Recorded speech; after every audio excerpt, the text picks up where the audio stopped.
Bien, nous allons commencer 9h05. Bonjour à tous, bienvenue pour ce premier webinar de l'année 2022. Alors, moi je m'appelle Paul, je viens d'arriver chez GSF il n'y a pas très longtemps. Je suis là aujourd'hui pour vous expliquer comment ça va fonctionner. Parce que c'est ça, on est beaucoup, on est nombreux. En fait, on s'attendait pas à avoir autant de monde pour être honnête. Une centaine de personnes logiquement prévues. Donc, dans le chat de la conversation Teams, vous allez retrouver un lien vers Slido. Ok. C'est un site qui permet de poser des questions et de voter pour les questions qui vont vous intéresser. Ce qui fait que ça va nous permettre de trouver et de répondre aux questions les plus demandées en fait là. Puis, de toute façon, c'est ça. On n'aura pas le temps de répondre à toutes vos questions probablement, donc tout le reste sera récupéré et on fera comme un courriel avec toutes les autres questions auxquelles on n'aura pas répondu et vous aurez forcément la réponse à votre question. Donc c'est ça, vous ne pourrez absolument du coup pas parler, pas activer votre caméra. C'est pas parce qu'on vous aime pas, mais sinon ça serait vite le bazar. Donc ça va être ça. Donc maintenant, je vais vous faire une petite introduction sur JSF-JAS et puis aussi sur l'équipe qui va nous aider aujourd'hui à présenter ce produit-là. Donc aujourd'hui, accompagné de Victoria et de Sébastien, on va vous présenter sur ce quoi on travaille depuis 4 ans. C'est JSF-JAS. En fait, c'est très simple. C'est un produit qui a été conçu par des informaticiens, des géomaticiens, des technologues et des ingénieurs forestiers, tout ça chez nous à GSF. Au total, ça représente quand même 25 ans d'expérience dans la géomatique forestière. Mais il faut savoir que ce produit-là, certes, vous en avez peut-être pas tous entendu parler, mais on a des entreprises forestières pendant ces 4 ans qui nous ont aidés à le développer. C'est-à-dire qu'on testait quelque chose, on leur envoyait, on leur demandait est-ce que ça marche, est-ce que ça a de l'allure. Puis, on avait des retours plus ou moins positifs des fois et c'est comme ça qu'on a réussi à développer, un produit qui est, vraiment adapté au secteur forestier avec toutes, les fonctions dont a besoin un forestier, que ce soit un technologue ou même un ingénieur, pour faire sa planification, pour faire ses cartes et cetera. Le but de ce logiciel-là, c'est qu'il soit ultra intuitif. On sait que, ben, en foresterie, on n'a pas tous la même formation en géomatique, donc on voulait le rendre accessible au plus grand nombre. Donc c'est un peu ça, en fait, le topo sur le JSF-JS, notre système, géographique, heu, homemade. Il faut savoir que ça, c'est comme le logiciel central, mais qu'on propose aussi des modules qui sont axés, par exemple, comme PPFP pour la forêt privée, SMF, donc suivi de machines forestières pour l'analyse et les rapports d'activité des machines, le suivi de reboisement, l'inventaire en milieu humide, et on est en train de développer même un module pour la forêt publique. Donc c'est ça.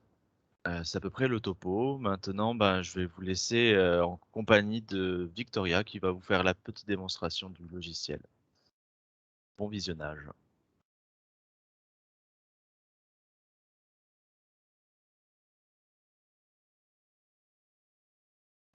Tu es mute, Victoria.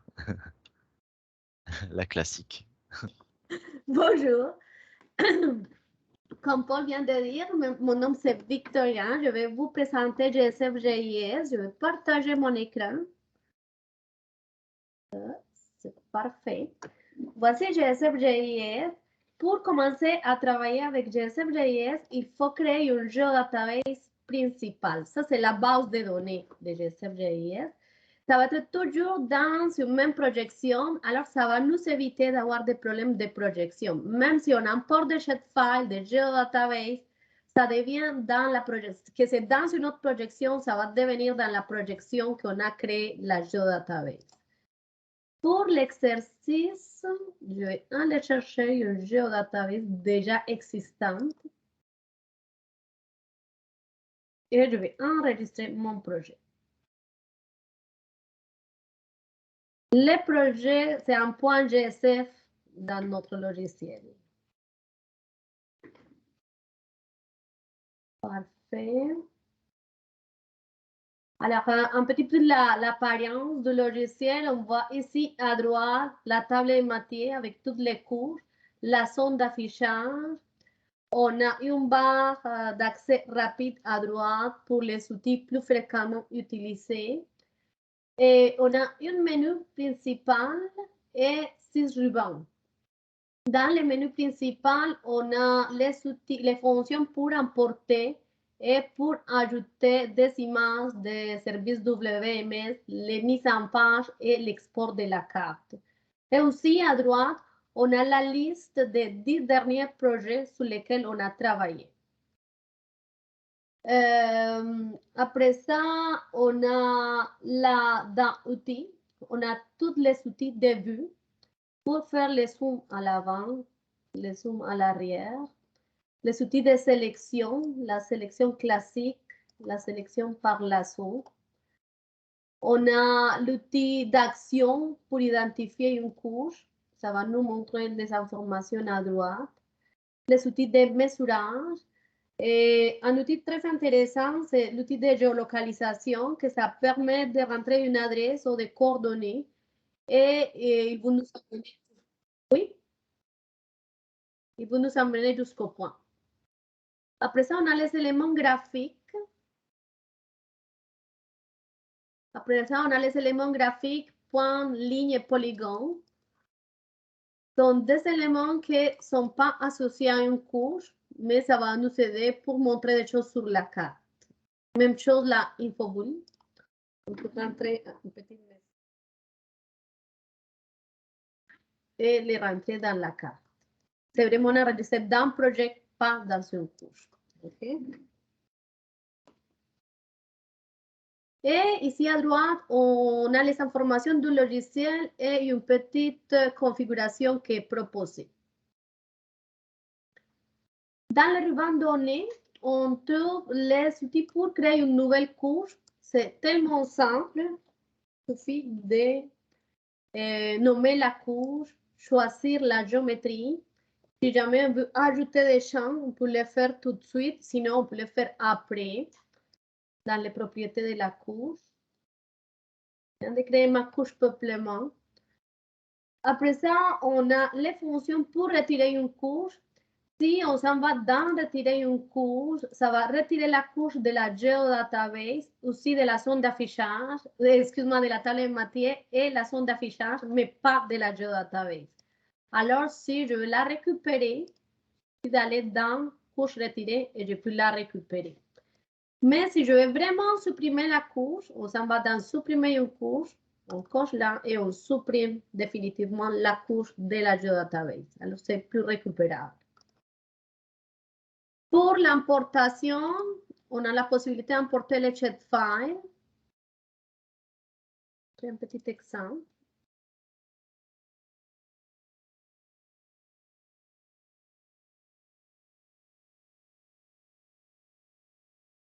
Shapefile de polygone. Je peux importer des géodatabases fichiers. Pour l'exemple, je vais importer un petit secteur de placette ici sur cette petite polygone.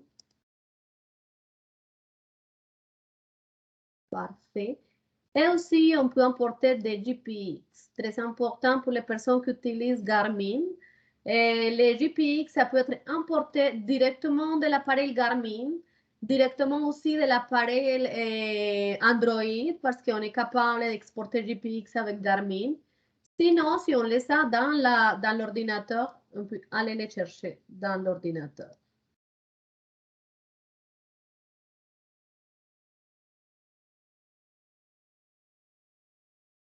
Et si on change la vue, on voit ici les contours que je viens d'importer.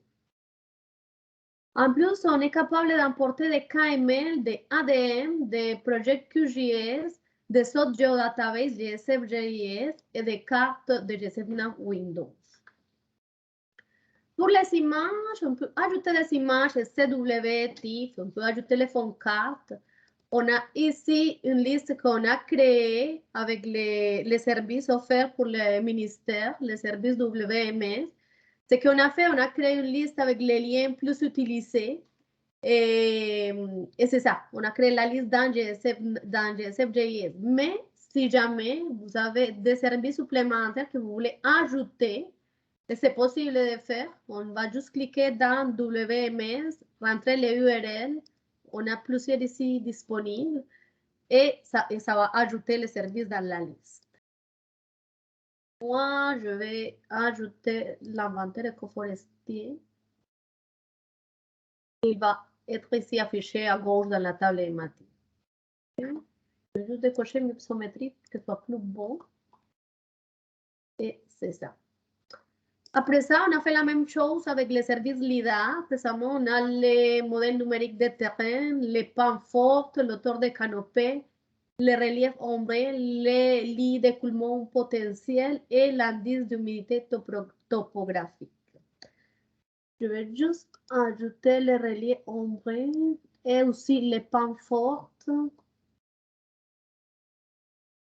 Et je vais jouer un petit peu avec la transparence, comme ça va être plus beau.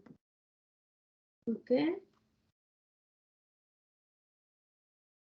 On a aussi la possibilité d'ajouter des services TPK. Pour les couches, on a les propriétés de la couche dans lesquelles on est capable de rentrer une symbologie valeur unique, des symbologies simples aussi. Il va nous donner les différents attributs que j'ai mis dans la champ traitement. Je peux changer la couleur si je veux ou laisser ce qui a été mis par défaut.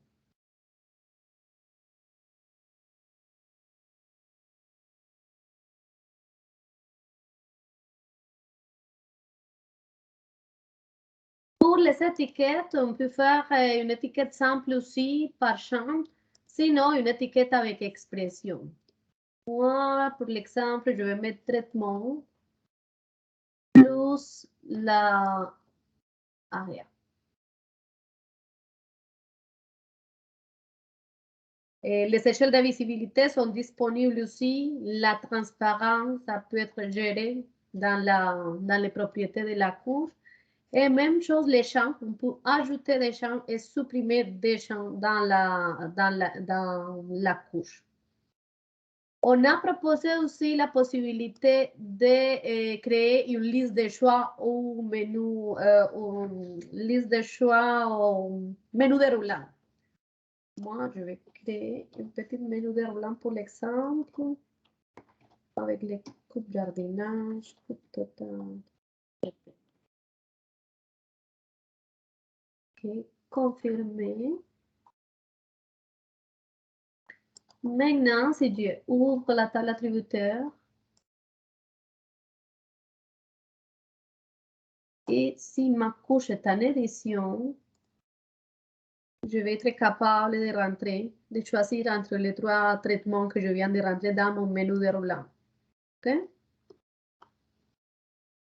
En passant pour la table attributeur, on a la possibilité de faire une sélection depuis la table attributeur.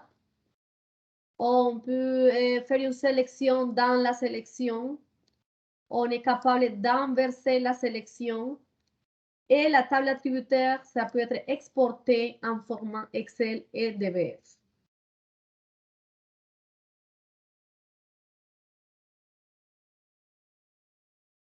Pour l'édition, on a une petite barre ici en haut. L'édition dans GSF.js, ça se fait juste dans une couche à la fois. Alors, si je vais juste mettre un petit peu moins la transparence parce qu'on a perdu les polygones. OK, ça va mieux comme ça. Et là, pour démarrer l'édition, on peut le faire de la table de Mathieu ici en haut et aussi dans la table attributeur.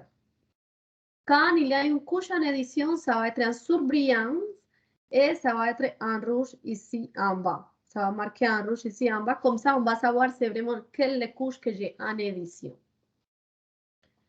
Je vais juste numériser une petite polygone ici en bas pour la démonstration.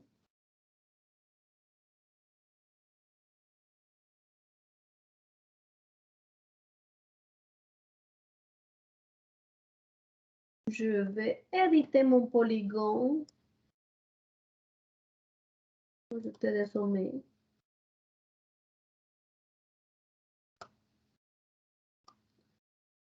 Aussi, on est capable de découper les polygones. Si je vais faire une exclusion ici pour mon milieu humide, je vais aller dans la fonction true, numériser l'exclusion.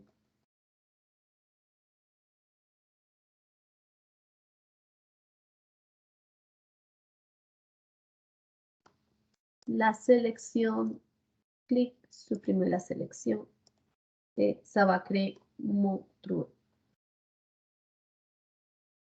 Si jamais je veux faire un polygone adjacent, c'est possible de faire aussi nouveau polygone.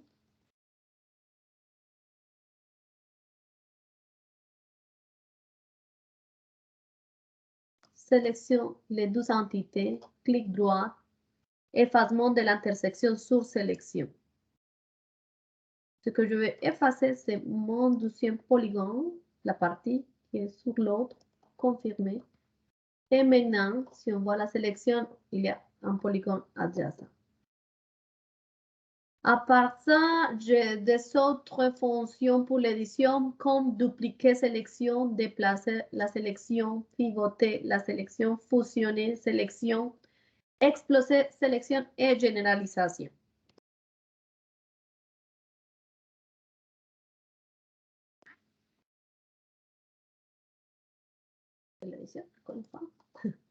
OK, pour le traitement. Pour le traitement, on a mis la plupart des géotraitements qui sont dans GSF Outils et aussi les plus populaires utilisés en foresterie dans ARMA.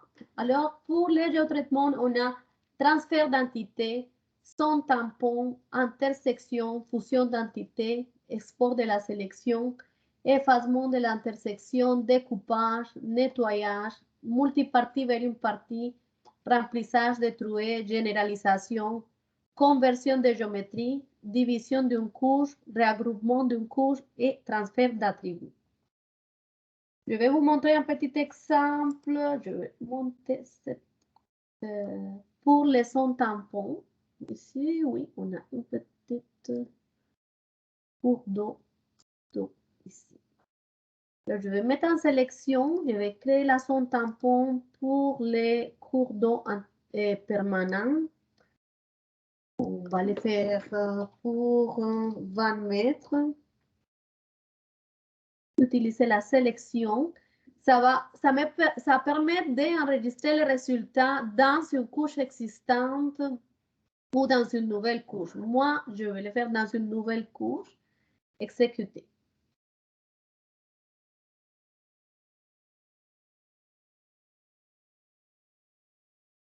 On enlève la sélection. On voit ici la zone tampon pour les rivières. Maintenant, ce que je vais faire un petit découpage. Si je veux découper cette partie de mon polygone, alors je vais aller chercher la fonction, le retraitement, effacement de l'intersection. Je vais mettre à jour mon bloc d'opération par rapport à la zone tampon que je viens de faire sur la sélection et je vais créer une nouvelle entité.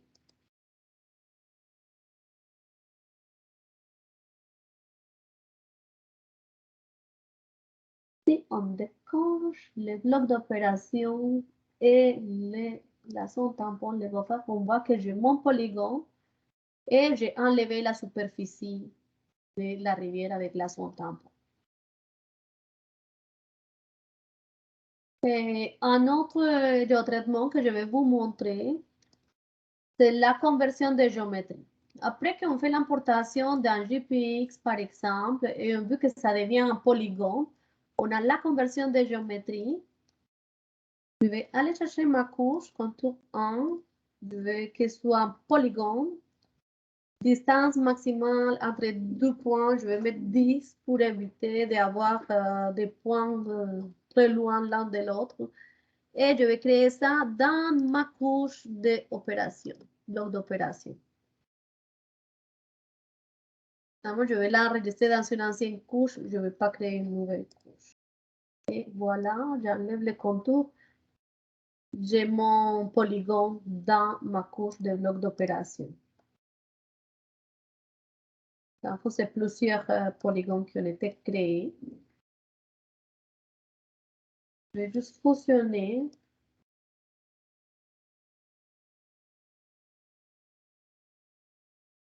Et on est capable d'aller chercher les attributs pour entrer la liste de choix que j'ai créée avant.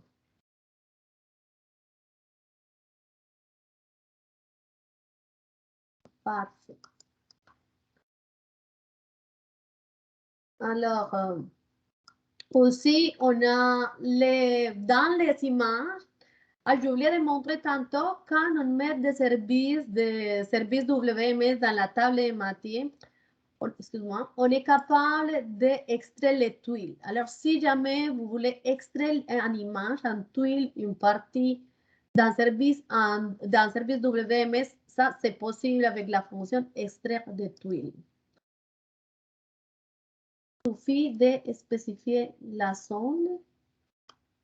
On peut jouer avec la taille des pixels et exécuter. Alors, maintenant, une image a été créée. Si je vais aller consulter l'image, ça va être juste d'aller dans ajouter une image. Et il doit être dans mes résultats ici. Et ça, c'est vraiment une image JPEG. Et je vais cocher ça. Mais en plus de ça, dans les traitements, on peut extraire en couche pour les services de Panforte, l'auteur de Canopée et le peuplement écoforestier. Alors, je vais vous montrer ça avec les Panforte, comme ça va être plus clair pour vous autres, c'est quoi que je parle. Je vais définir mon secteur ici et je vais exécuter. C'est quoi que ça va faire? Ça va créer deux couches. Une couche entre 30 et 40 de pente et une autre de 40 et 100, entre 40 et 100%. Même si je n'ai pas une fond 4, je vais avoir mes couches de polygones avec les pentes entre 30 et 40, 40 et 100 sur l'écran. Avec une table attributaire, c'est vraiment une couche de polygones. Et c'est la même chose pour l'auteur de Canopée et le peuplement écoforestier. On est capable d'extraire des couches, de transformer l'image en couche.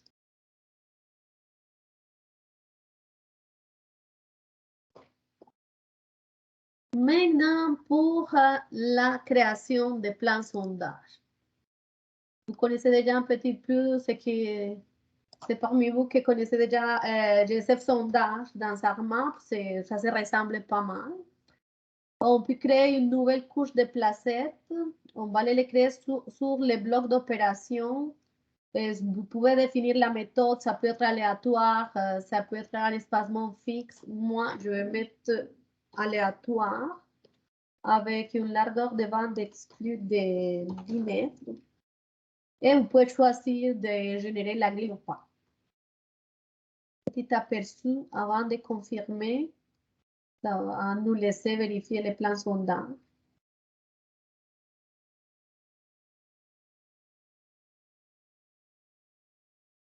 Et voilà, si on l'aime, on confirme, sinon, on refait les calculs.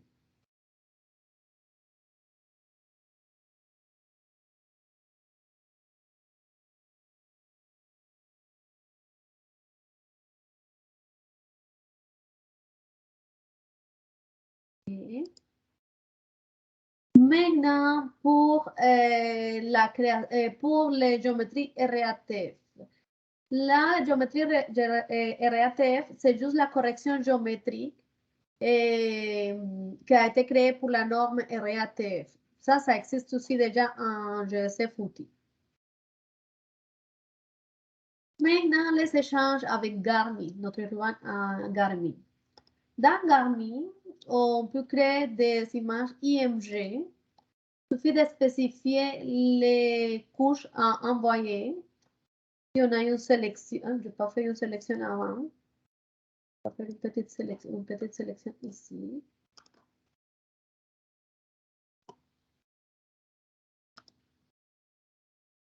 Entité sélectionnée seulement, écran TFT. On peut choisir les couches à envoyer et choisir la couleur, la symbologie. Et les IMG, ça peut être envoyé directement dans l'appareil Garmin s'il est branché.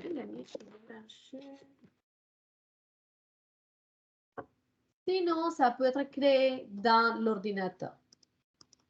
Moi, j'avais mon Garmin branché, mais c'est là que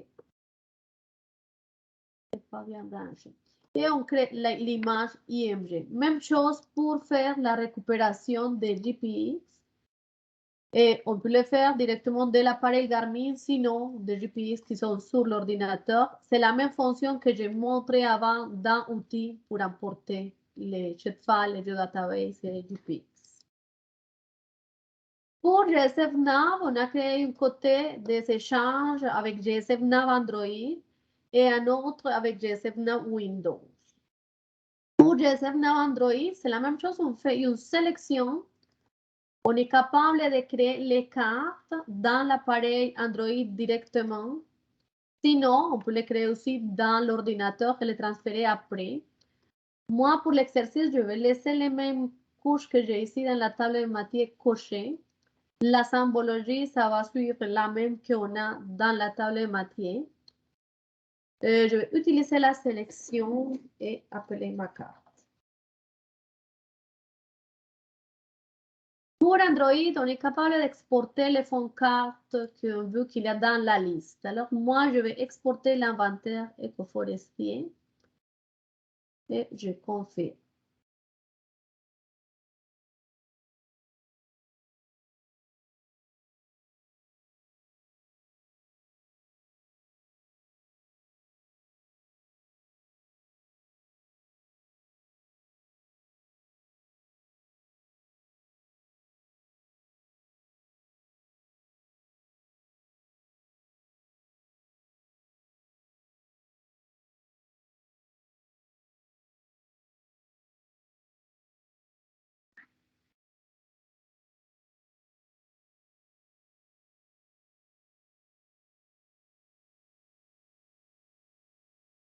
On va réduire la taille de pixels.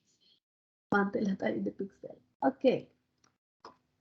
Alors, si je branche mon appareil Android,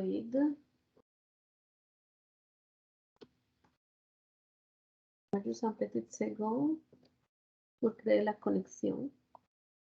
Parfait. Et j'ouvre l'application. Je vais aller chercher ma carte. Webinaire 1. Et je vais avoir mes placettes et mes polygones avec la même symbologie que j'ai sur l'écran et même les fonds cartes que j'ai choisis. OK. Et dans GSF Nav Android, dans la partie GSF Nav Android, on peut aller récupérer aussi tous les points, lignes et polygones qu'on a pris avec l'appareil Android sur le terrain. Importation des couches Android, ça peut être fait aussi directement de l'appareil, sinon on peut télécharger dans l'appareil, dans l'ordinateur et les importer après. Même si on a pris des photos géoréférenciées, des enregistrements audio, on est capable de tout récupérer. Pour GSF Windows, ça marche pareil. Il faut créer une sélection, choisir les couches à envoyer dans les machines forestières. La symbologie, c'est un petit peu plus limité que dans GSF Nav Android, mais on a plusieurs choix aussi de couleurs. Les étiquettes, les échelles de visibilité, il faut spécifier aussi. On a la priorité d'affichage pour les couches de polygones. Et si on met des alertes, on peut les définir ici. Et aussi les attributs de chaque couche à envoyer dans la machine forestière, on peut les définir dans cette fenêtre. Après ça, c'est juste de nommer le projet et l'emplacement du projet et c'est tout. Ici, dans GSF Nav Windows, on a la fonction pour valider ce qu'on vient de faire avant d'envoyer dans les machines. Alors, comme ça, on peut aller voir la carte qu'on a créée avant de rentrer ça dans les tablettes Windows. Alors, voici à peu près les résultats de la carte. Et finalement, pour le ruban, on a le GPS. C'est utilisé pour les personnes qui portent GSF, GIS dans un appareil portable, dans un laptop, et qui font des points, lignes, polygones sur le terrain. La précision de l'appareil, de GPS, ça dépend de la précision de l'appareil. Alors, c'est pas géré par GSF, GIS. Pour la mise en page et impression, on a plusieurs choix pour faire les cartes. On peut ajouter les titres, les sous-titres, les légendes, les dates, les noms du projet, l'échelle, les barres d'échelle, les flèches d'orientation et on peut ajouter aussi des images. Le plus intéressant, c'est qu'on peut créer des templates aussi, les enregistrer et après aller les chercher. Moi, j'ai déjà créé un template dans... Alors, voici un petit exemple avec toutes les choses qu'on peut rentrer dans la mise en page. On peut changer l'orientation, on a tous les outils pour imprimer. Et finalement, on a l'option pour exporter la carte. C'est quoi que ça fait? Ça prend la zone d'affichage qu'on voit présentement sur l'écran et ça va créer une image JPEG géoréférenciée. Alors, c'est vraiment apprécié pour les utilisateurs d'Avanzamap. Mais ça marche aussi si ce n'est pas pour Avanzamap, c'est juste une image géoréférenciée. Toutes les couches que vous voyez sur la table de matière, toutes ces couches, elles peuvent être exportées. Alors, on peut les exporter en shapefile, GeoDatabase, fichier, GeoGSF, GPX, KML et SpecialLab. Je pense qu'on a fini pas mal le tour par GSF-GIS. Merci de votre attention. Si vous avez des questions, on est prêt pour répondre les questions. Merci. C'est ça. Donc là, je suis en train de regarder le listing des questions. Je viens d'en répondre à certaines. En fait, il n'y en a pas beaucoup. Vous êtes timide. J'avais une question, c'est y a-t-il la possibilité de simplement importer des fichiers DBF? La réponse, c'est que pour l'instant, juste les DBF, non. On ne peut pas importer des fichiers sans géométrie. Après, c'est parce que pour l'instant, on n'a comme pas eu besoin, les demandes n'étaient pas forcément là, mais tu sais, c'est comme toujours pareil, c'est un produit qui évolue. Donc si jamais la demande est importante, on pourra toujours essayer de l'implémenter, il n'y a pas de problème là-dessus. Paul, Oui. dans le fond, on a parlé ça dans notre... Parce qu'on a eu un client qui a demandé la possible consultation de DBF, de tablettes DBF et Excel, et on va l'intégrer pour la prochaine version. Encore mieux. C'est encore plus rapide que ce que je pensais. Incroyable. Question. Ce logiciel permet d'automatiser les traitements. Automatiser le traitement. J'imagine que ça doit vouloir dire... Ah, comme un modèle builder, quelque chose comme ça. Si Oui, c'est ça, j'imagine que c'est un peu comme ça. si c'est ça la question, non, on n'a pas encore rendu là. Encore une fois, Model Builder, c'est quand même un gros morceau dans Et comme ArcMap. C'est très complexe à utiliser. Donc, c'est vrai que pour l'instant, vu qu'on cherchait un produit assez intuitif et assez accessible à tout le monde, pour l'instant, c'est vrai qu'on l'a pas mis. Mais encore une fois, si on trouve un moyen de le mettre et que ce soit accessible à tous, on le fera. Peut-on exporter la carte en PDF? Et pas en PDF, l'exportation, ça se fait en JPEG, mais c'est géoréférencié et ça marche très bien pour la compatibilité. Ah, mais présentement aussi, dans les suggestions pour la prochaine version, on va aller dans les mises en page. Alors, on va être capable d'exporter les mises en page avec la légende, avec tout ça, en PDF géoréférencié. Présentement, ce n'est pas possible, mais pour la prochaine version, on a déjà parlé de ça aussi. Il n'y a comme pas d'autres questions pour l'instant. Enfin, il y en a eu tout à l'heure, donc je vais les reprendre et je vais comme re-répondre. Oui, l'enregistrement sera disponible. Il sera disponible sur le site internet et sur la chaîne YouTube. Donc si vous avez dû quitter précipitamment, ben, vous pourrez le regarder. Vous êtes arrivé en retard également. Vous pouvez très largement le diffuser, ça nous fera plaisir. Puis ça va être ça. Je pense qu'il y avait aussi, y aura-t-il un document résumant la présentation en ligne pour la référence par la suite? Il y aura un mail qui va être envoyé pour faire un récapitulatif de la réunion, que ce soit les questions qui ont été posées ou un petit peu ce qui a été dit. Mais il n'y aura pas un document de 50 pages. On va pas éditer de manuel. Oui, mais on a les manuels en ligne dans notre site web que vous pouvez consulter aussi. Ça y est, d'autres questions qui sont rentrées. Quand on importe avec l'outil carte GSF Windows, est-ce que ce sont les couches qui sont présentes ou seulement en fond de carte?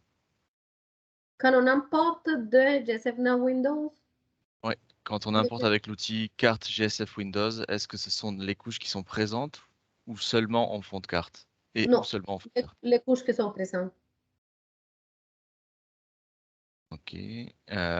Pouvons-nous créer des groupes de couches comme nous pouvons le faire avec ArcGIS? Oui, je n'ai pas montré ça, c'est vrai. On peut créer un groupe, mais on ne peut pas créer des sous-groupes. C'est juste une fois et c'est tout. Oui. Je regarde, on a fait pas Et mal on de... peut changer les noms par groupe. C'est ça. Stéphane Cossiran qui demande formation sur place de cette version. J'imagine que quand tu dis formation sur place, c'est est-ce qu'on recommence à former à la maison, entre guillemets? Pour l'instant, c'est pas du tout dans les projets. Euh, on a une formule à distance qui marche quand même assez bien, qui nous permet aussi de proposer des tarifs assez avantageux. Donc pour l'instant, non. C'est ça. Après, il faudra voir, c'est ça. Faudra voir avec Gabi. Je discuterai avec lui. Avant, c'est ça, on offre présentement des blocs de 3 heures, et 450 $ les 3 heures, et ça peut assister jusqu'à 4 personnes pour la formation à distance. C'est ça. Est-ce qu'il y a une version que pour PC ou est-ce qu'il y en a une aussi pour Android? Et non, c'est juste pour Windows. GSF.js travaille juste pour Windows. Quand je parle de GSF Nav Android, c'est une autre application différente que c'est plus un GPS, un système de navigation dans l'appareil Android, mais c'est pas pareil que GSF.js. Il y avait une question sur les prix qui est tout à fait pertinente. Euh, Si vous partez de rien, que vous n'avez pas de licence déjà GSF JAS, la première licence va être à 1000 $, avec compris dedans l'entretien pendant un an, c'est-à-dire que vous avez accès à toutes les mises à jour qui sont opérées dans l'année, et tout le support technique. Si vous avez le moindre problème, vous vous appelez Victoria, moi, enfin les gens du support. Euh, Puis ensuite, c'est 295 à l'année, les années suivantes. Et si vous achetez plus d'une licence, la licence secondaire, c'est 750 $. C'est ça. Avec toujours le même coût d'entretien, je pense, à l'année. Puis effectivement, c'est sûr que si vous nous en commandez 10 d'un coup, là, on peut peut-être essayer de parler de réduction en fonction du montant de la commande.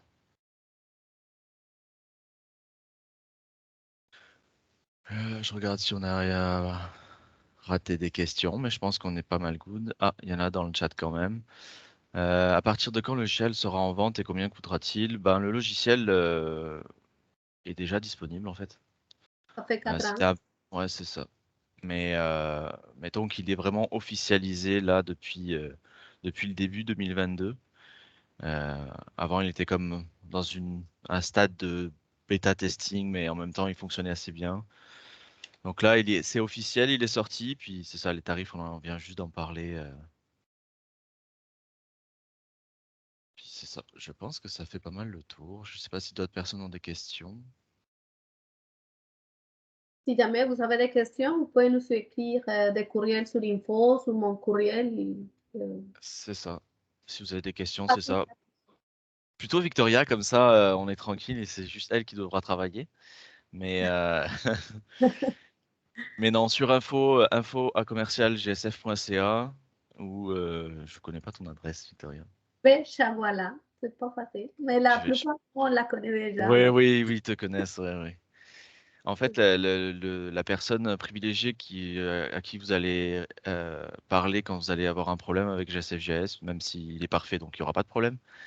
Mais la moindre question par rapport à GSF.js, ça sera surtout avec Victoria. C'est elle la référente là-dedans. C'est ça. Bon, ben, je pense qu'on a fait le tour. C'est ça. Je sais pas quoi rajouter de plus. À part vous souhaiter, vous remercier d'abord de votre présence. Encore une fois, on s'attendait pas au succès de ce premier webinar. Puis, ah oui, sachez que là, c'était comme le gros bloc GSF.js, mais on va sûrement faire, c'est même sûr en fait, on va refaire un webinar sur toutes les extensions qu'on peut rajouter là-dessus. Parce que je pense il y a pas mal d'extensions qui seraient intéressantes pour différents corps de métier, mettons, et pour différentes tâches. Donc c'est ça, restez à l'écoute, soit par mail, soit sur notre groupe Facebook aussi. Pas groupe Facebook, mais page Facebook. On met des publications toutes les semaines le vendredi. Donc c'est pour vous tenir au courant un peu des produits qu'on sort, pas forcément juste GSF.js, là. Puis ça va être ça. L'adresse courriel, c'est info@gsf.ca.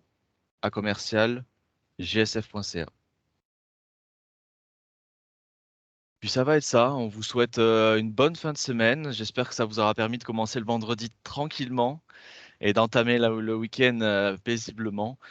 Puis ça va être ça. À très bientôt. Ok, merci. Bonne fin de semaine. Bye.